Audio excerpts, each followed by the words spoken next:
दूर एक बड़े से जंगल में रानी चिड़िया अपने पति और अपनी सास के साथ रहती थी। रानी की शादी को 5 साल गुजर गए थे, लेकिन वो अभी तक माँ नहीं बन पाई थी और इसलिए बबली उसे ताने दिया करती थी। हाय बहू, जंगल की सारी बहुएं माँ बन गई हैं, लेकिन तेरी गोद अभी तक खाली है। मुझे तो ऐसा लगता है कि मैं पोते का मुंह देखे बिना ही मर जाऊंगी। प्लीज माँ जी, आप ऐसी बातें ना किया करें। आप ऐसी बातें क्यों करती हैं? इसमें मेरा क्या दोष है माँ जी? ये सब कुछ तो उसके हाथ में है। हाँ हाँ, तू तो ऐसे ही कहेगी ना, दोष तुझी में है। जभी तो इतने साल हो गए और अभी तक तू माँ नहीं बनी। अब जाकर मेरे लिए खिचड़ी बना कर ला। अभी लाती हूँ माँ जी। जैसे ही रानी खिचड़ी बनाने जाती है, तभी बबली की पड़ोसन उसके घर आती है। आओ चमेली, बहुत दिनों बाद आ रही हो, कहाँ मसरूफ थी तुम? हमारी याद नहीं आई इतने दिनों तक तुम्हें? क्या बताऊं बबली बहन, अपने बेटे बहू के पास गई थी। और मेरी प्यारी सहेली, ऐसा हो सकता है कि मैं और तुम्हें याद न करूं? बस मौका नहीं मिला आने का।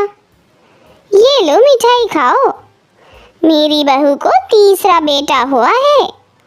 अरे वाह, वो तू तो बहुत किस्मत वाली है चमेली, जो जीते जी पोतों का मुंह देख लिया। और एक मैं हूँ जो आज तक पोते के लिए तरस रही हूँ। ऐसा लग रहा है जैसे पोते का मुंह देखे बिना ही मैं मर जाऊंगी। तू ऐसा क्यों कह रही है बबली? तेरे बेटे की अभी उम्र कहाँ निकली जा रही है। तेरा बेटा अभी जवान है, खूबसूरत है।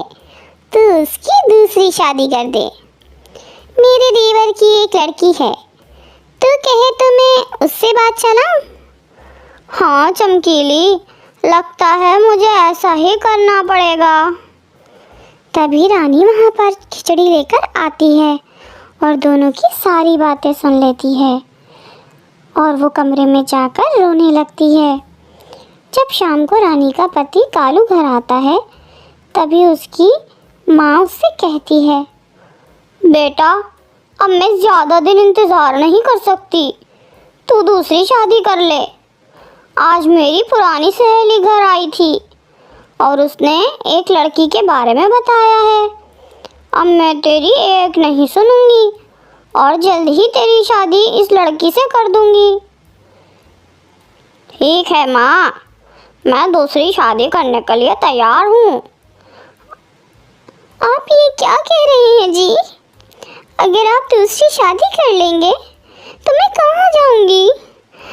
मेरे जीते जी, आप दूसरी शादी। देखो रानी, मैंने बहुत इंतजार कर लिया।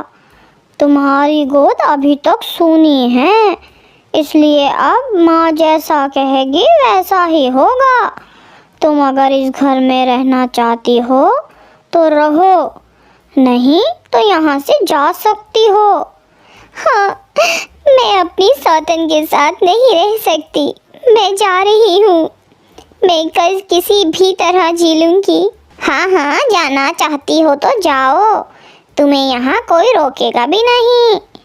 धमकी किसको दे रही हो बीबी? और फिर टूनी घर छोड़कर चली जाती है और अपना पेट पालने के लिए पक्षियों के घरों में झाड़ू पोछा करने लगती है। अचानक रानी को एक दिन उल्टी होने लगती है। तभी उसकी मालकिन उससे कहती है, रानी, तुझे क्या हो गया है? तुझे उल्टियाँ क्यों हो रही हैं? रुक, मैं अभी डॉक्टर को बुलाकर तेरा चेकअप कराती हूँ।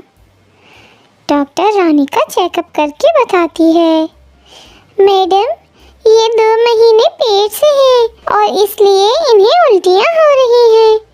कुछ दवाइयाँ लिखकर दे रही हूँ, इन्हें समय समय पर देते रहिएगा। डॉक्टर के जाने के बाद टूनी फूट फूट कर रोने लगती है।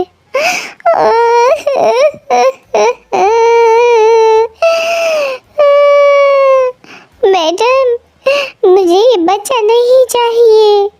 मुझे ये बच्चा तब मिला है जब मेरे पति ने मुझे घर से बाहर निकाल दिया और दूसरी शादी कर ली। अब मैं अकेले इस बच्चे को कैसे पालूंगी? ठीक है रानी, अगर तू ठीक है टूनी, अगर तू चाहती है तो मैं तेरे बच्चे को गोद ले लूंगी, क्योंकि मेरा भी कोई बच्चा नहीं। हाँ मैडम जी, यही मेरे बच्चे के लिए ठीक रहेगा। समय आने पर टूनी सुंदर से बच्चे को जन्म देती है। उसे अपनी मालकिन की गोद देके वो कहती है, मैडम जी ये लीजिए, मेरी बच्ची को इसे मैं आज से आपको सौंपती हूँ और आगे की ज़िंदगी अब मैं किसी आश्रम में जाकर गुजारूंगी।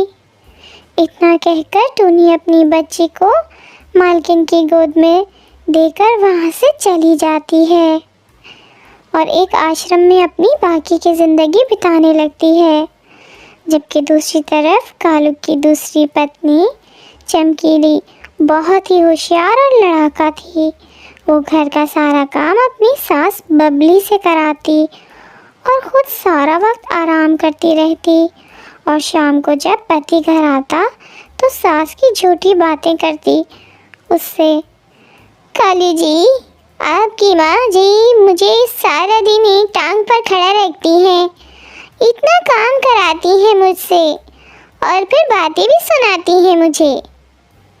अक्सर बबली रानी को याद करती, हाय मेरी फूटी किस्मत, जो इतनी अच्छी बहू को घर से निकाल दिया मैंने और इस चुड़ैल को अपने सीने पर मूंग डालने के लिए अपने बेटे की शादी करा दी इससे। दोस्तों, अगर आपको पता है कि रानी चिड़िया मालकिन के पास अपनी बेटी को छोड़कर कहाँ चली गई थी तो कमेंट्स में ज़रूर बताएं। और अगर आपको वीडियो पसंद आए तो चैनल को सब्सक्राइब और वीडियो को लाइक और अपने दोस्तों के साथ शेयर ज़रूर करें।